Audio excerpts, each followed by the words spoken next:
রাজাকারদেরকে, কারা নাকি রাজাকার, চিহ্নিত যুদ্ধাপরাধী, ওই যে পোস্টার টোস্টার সরানো নিয়ে হয়েছে না, চিহ্নিত যুদ্ধাপরাধী। শেখ হাসিনার বিচারে যদি নাকি কেউ চিহ্নিত যুদ্ধাপরাধী কেউ মেনে নেয়, তাহলে এতিমের টাকা আত্মসাতেরটা তো মেনে নিতে হবে। খাম্বা নিয়ে যেগুলো বলে সেগুলো তো মেনে নিতে হবে, তাই না? মানবেন নাকি? সাকা চৌধুরী তো জামাত করতো না, তারটা মানবেন? মানে একটু মানবেন না, এটা তো হইতে পারে না। আমি শেখ হাসিনার কোনো বিচারই মানি না। এই যে আমাদের যে গল্প সাজিয়ে দিয়ে দেওয়া হয়েছে, এই ন্যারেটিভ তো আওয়ামী লীগের ন্যারেটিভ, ইন্ডিয়ান ন্যারেটিভ। আপনি এখন এটারে করছেন স্বাধীনতার চেতনা, জাতীয় সঙ্গীত। ওই যে ছাত্র দলের সাধারণ সম্পাদক, ওর বাপ ছিল আওয়ামী লীগের নেতা, ওর আওয়ামী লীগের নেতা, ওর বাপের আওয়ামী লীগ এখন শিখাই দেয় তোমার ছেলেরে দিয়া তুমি এগুলি করবা। এই কালকে যে ছাত্র দলের ঢাকা বিশ্ববিদ্যালয় যেটা করেছে, করেছে এই নাসিরের কারণে হয়েছে এটা, কারণ নাসিরের বাবা আওয়ামী লীগ নেতা, ও করবে না এটা। ওইটারে জাতীয় সঙ্গীতের পক্ষে কথা বলে। আপনার জাতীয় সঙ্গীত কোন পয়েন্টে আমার সাথে আসবে? জাতীয় সঙ্গীত বাংলাদেশের কোন নাগরিকের না। জাতীয় সঙ্গীত লেখা হয়েছিল 1905 সালে বাংলাদেশের বিরুদ্ধে, বঙ্গভঙ্গের বিরুদ্ধে করা হয়েছিল। জাতীয় সঙ্গীতের সুরটা গগনহর করার, চুরি করা সুর। কোন পয়েন্টে এটা আমার জাতীয় সঙ্গীত থাকবে? আমার বল। এত আবেগী হয়ে তো লাভ নেই, এটা আবেগীও না। ওর বাপ আওয়ামী লীগ করে, এই নাসিরের বাপ আওয়ামী লীগ, খোঁজ নেন ইয়েতে যায়, এই নোয়াখালীতে যায়। ওর বাপ আওয়ামী লীগ করতো, যে কারণে ও আজকে এটা করে, এই পক্ষে কথা বলে। বিশেষ করে বিএনপির কথা বলি, বিএনপির কিছু বক্তব্য শুনে মনে হচ্ছে ঠিক আওয়ামী লীগের কথা বলছে, এরকম মনে হয়। আমি ওটা যদি শুধু অডিও শুনি এবং ওই ভয়েসটা যদি আমি রেকগনাইজ করতে না পারি, তাহলে আমার মনে হবে আওয়ামী লীগের কেউ বক্তব্য দিচ্ছে। ওনারা এখন মুক্তিযুদ্ধের চেতনায় বিশ্বাস করেন। বাংলা আমার দেশের স্লোগান না, এটি ইন্ডিয়া শিখায় দেওয়া স্লোগান। ভাই, মুক্তিযুদ্ধের চেতনা নিয়ে যদি রাজনীতি করতে চান, বহুত সমস্যায় পড়বেন। আমি ভাই, বাংলাদেশ 1971 সালে স্বাধীন হয়েছিল এটা মানি না। কারণ আপনি আমাদের যা মনে চায় তাই বলতে পারেন, কারণ ওইটা ভারত আর পাকিস্তানের যুদ্ধ ছিল, সেটা ভারত এখনো বলে, এবং বাংলাদেশের পক্ষ থেকে ওইটার ব্যাপারে কোনো ধরনের কোনো প্রতিবাদ এখন পর্যন্ত করা হয়নি। এইবার প্রথম এই সরকার আশা করেছে, ওইটা আমি এনাফ মনে করি না। আপনি যদি মনে করেন ওইটা আপনার স্বাধীনতার যুদ্ধ, ওই ব্যাপারে আপনি প্রকট, আপনি একদম পুরোপুরি এক ইয়ের মধ্যে থাকবেন, তাহলে তো আপনাকে তাদের সাথে সব ধরনের চুক্তি বাতিল করতে হবে, সব ধরনের থেকে সম্পর্ক থেকে বের হয়ে আসতে হবে। আসেন নাই, তার মানে তাদের ওইটা আপনি সহ্য করেন, তাহলে ওইটা যুদ্ধ না। ভারত আর পাকিস্তানের যুদ্ধ ভারত এখনো সেলিব্রেট করে, দেখেন না? এখন পর্যন্ত দেশে যাইতে পারি না কেন জানেন? এই দেশের কিছু মানুষের মুক্তির জন্য। আপনি 1 বছর হয়ে গিয়েছে, এখনো অনেক মানুষ জেলখানায় আছে, তাদের কথা মনেও করেন নাই, কেউ কোথাও বলেনও না, বলবেনও না। কারণ আপনারা মনে করেছেন সামনে কিছু খাবার এসেছে, সেটা খেয়ে নেই শেষ। এই দেশের মূল সমস্যাটা কোন জায়গায় ছিল সেখানে হাত দেয়। এখন পর্যন্ত বিডিআরের লোকগুলো জেলখানায়, কোনো বড় রাজনৈতিক দল না, বিএনপি না জামায়াত, কেউ যায় নাই। এনসিপির কিছুটা, ওই যে একজন সমন্বয়ক আছেন মাহিন ভাই, কিছুটা দিত, সময় দিয়েছে, সময় দেয়, এখনো সময় দেয়।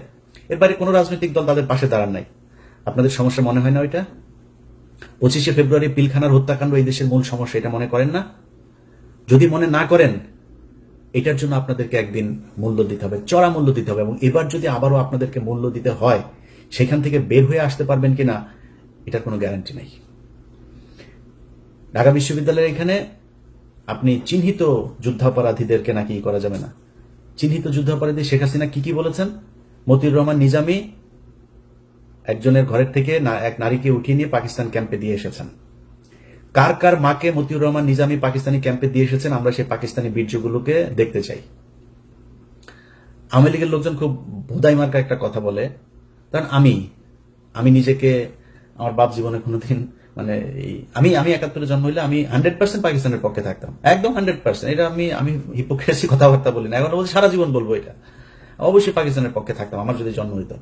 আমার বাপ এত মানে ভীতু টাইপের লোক ছিল, এই লোকের পক্ষে সম্ভব হয় নাই। তারপরেও আমি কিন্তু নিজেরে রাজাকারের সন্তান বলি, আমি রাজাকার পরিবারের বলি, এগুলি বলি। কেন বলি জানেন?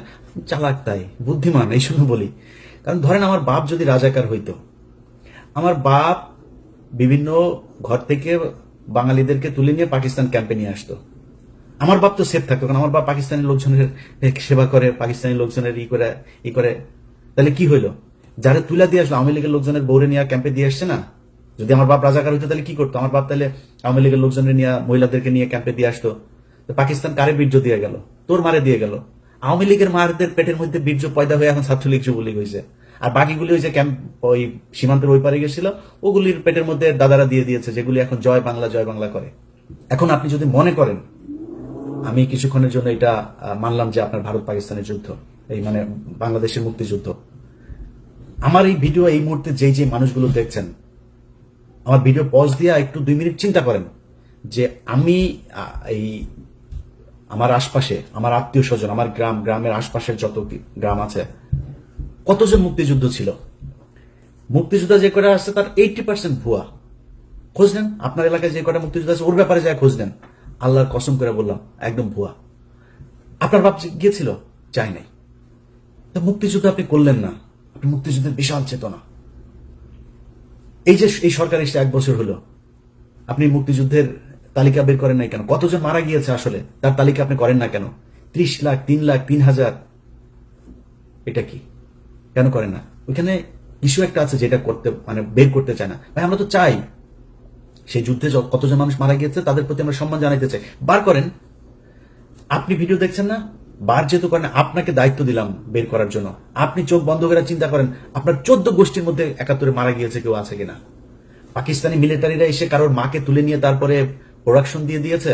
যদি একটা খুঁজে পান, কান কেটে শুনেছি, উনি বলেছেন, তিনি বলেছেন, এইটা দিয়ে কোনো ইতিহাস হয় না। আপনি এখন ওই যে আওয়ামী লীগের মতো ভাই এত আবেগ থাকলে তো সমস্যা। আমার কথা শুনলে আমাকে পছন্দ করেন এরকম অনেক মানুষের, ভাই আপনি তাহলে মনে করেন যে কিছুই হয় নাই। 3 তারিখ ডিসেম্বরের 3 তারিখ থেকে ভারত যৌথ বাহিনী হামলা শুরু করেছে।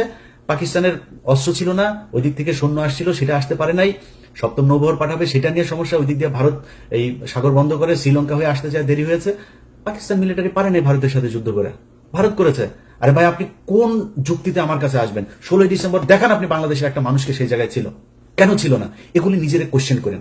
আমি আমার নিজের কথা বলি, আমি ছোটবেলা থেকে মুক্তিযুদ্ধ মানে ওই যে সিনেমা টিনেমা দেখতাম, বাংলা সিনেমা দেখতাম না, বাংলা সিনেমায় দেখা বাবারে নিজের সন্তানকে কাঁথার ভেতর থেকে বের করে মুক্তিযোদ্ধাকে ঘরের ভেতরে জায়গা দিয়া তারপরে মুক্তিযোদ্ধারে বাঁচাইলো, বিশাল এক নাটকীয় এক দৃশ্য অবতারণা করলো, ওইটা মুভি একটা বানায় ফেলে। ওইটা দেখে দেখে বড় হয়েছে না, মানে কিছু না হইলেও কিছুটা তো আছে।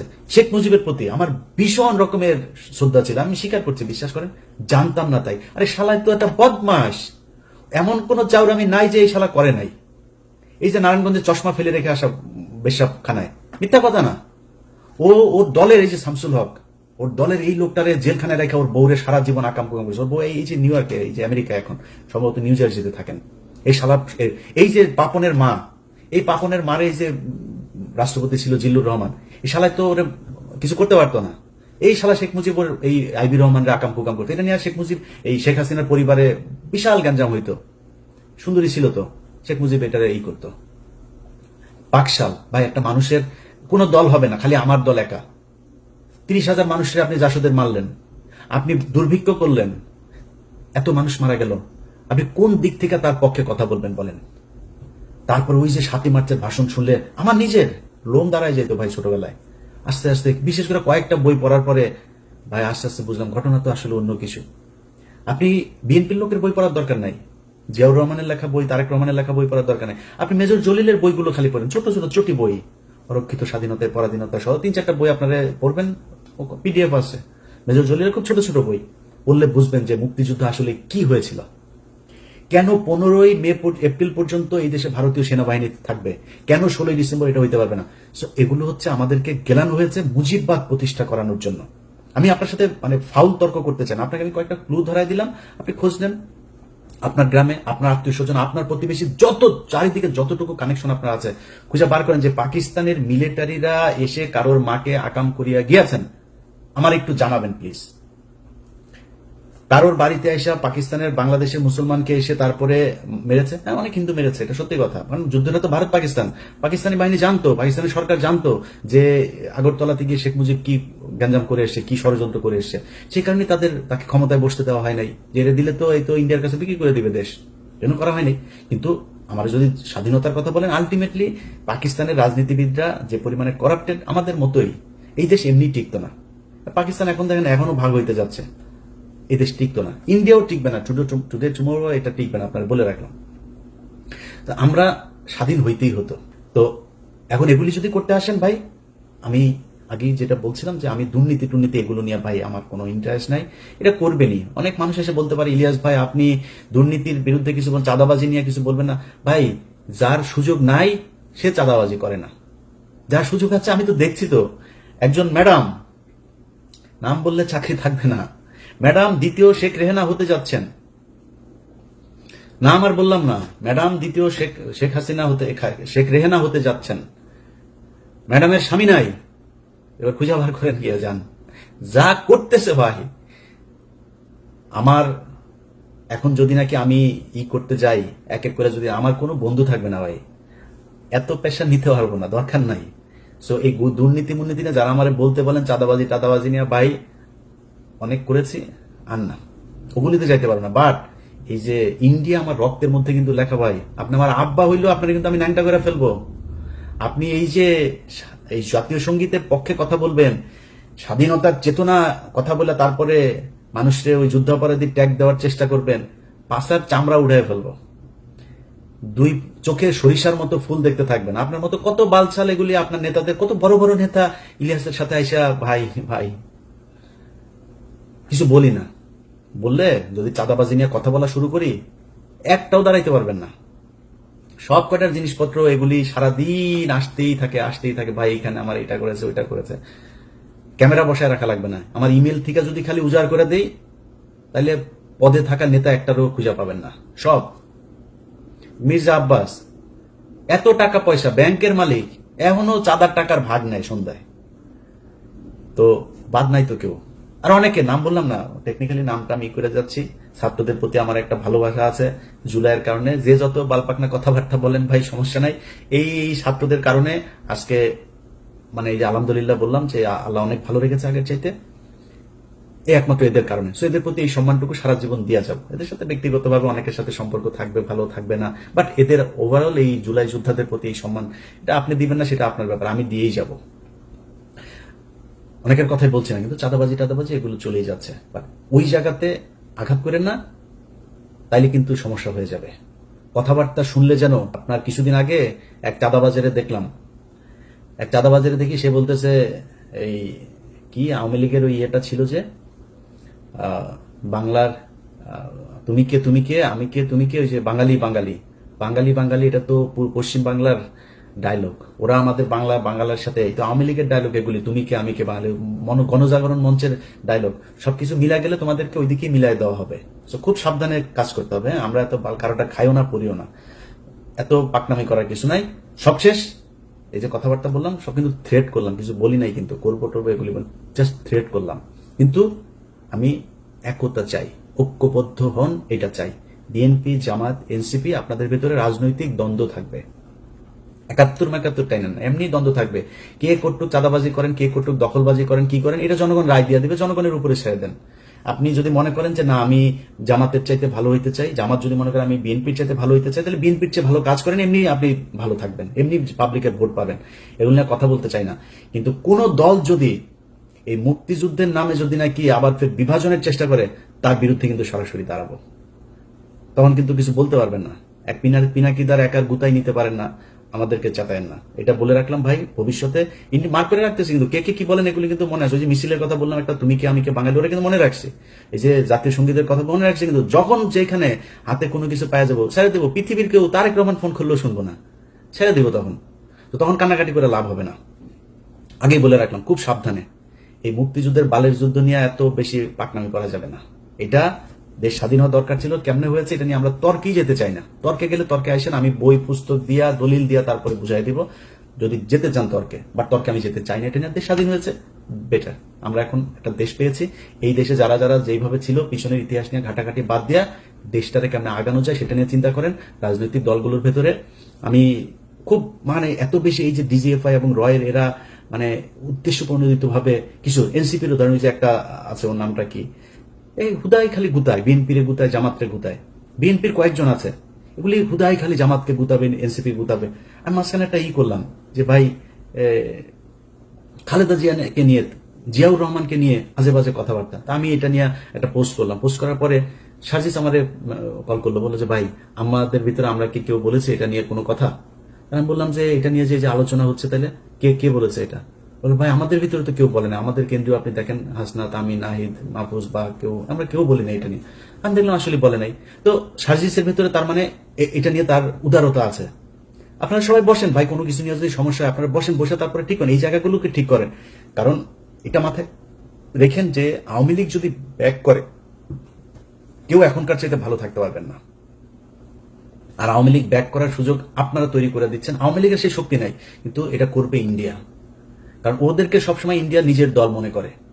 এই কারণে এই জায়গা থেকে যদি আপনি নিজেকে, দেশকে যদি নিরাপদে রাখতে চান, আপনাদের ভিতরে যা মনে চায়, যত মনে চায় দলাদলি, মারামারি, খুনাখুনি যা মনে চায় করেন। আওয়ামী লীগ, ইন্ডিয়া, ইন্ডিয়ার মুক্তিযুদ্ধের ন্যারেটিভ, এখানে এই জায়গায় আমাদের সবাইকে ঐক্যবদ্ধ থাকতে হবে। আমি ভাই কোনো দলের না, আমার একবার বিএনপি জামাত বানায়, জামাত বিএনপি বানায়। আমি আগেই বলেছি আপনাদের, আমি বাংলাদেশে একমাত্র এক পার্টি করি, সেটার নাম হচ্ছে এন্টি ইন্ডিয়ান পার্টি। আমার রক্তের যে গ্রুপ সেটা ইন্ডিয়া নেগেটিভ, এটা আমি সবসময় বলি, এখনো বলছি। ওই জায়গার বাইরে আমার কোনো কিছু করার নাই, আমার মাফ করে দিন। বাংলাদেশের বহু মানুষ আছেন যারা কিনা বলবেন যে ভাই আপনি চাঁদাবাজিকে করছেন।